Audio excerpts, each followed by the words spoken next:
সম্পর্ক থাকে না। মানুষ জ্ঞান পাবে কোথা থেকে? জ্ঞানের উৎসকে, জ্ঞানের উৎস আল্লাহ রাব্বুল আলামিন স্বয়ং। দলিল আল্লাহ পাক বলেছেন, ওয়া'আল্লামাল ইনসান মা লাম ইয়ালাম, আল্লামাল ইনসান মা লাম ইয়ালাম। মানুষকে তিনি সেই জ্ঞান শিক্ষা দিয়েছেন যা মানুষ জানতো না।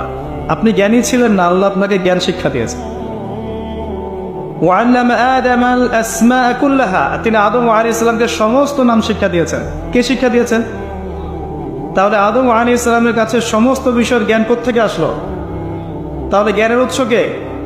যখন ওই জ্ঞানের উৎসের সাথে মানুষের সম্পর্ক থাকে না, তখন মানুষের খুব পশু হয়ে যায়। কথা কি বুঝতে পারছেন?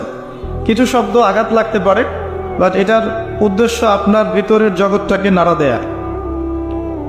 আমরা কমন সেন্সকে হারিয়ে ফেলেছি।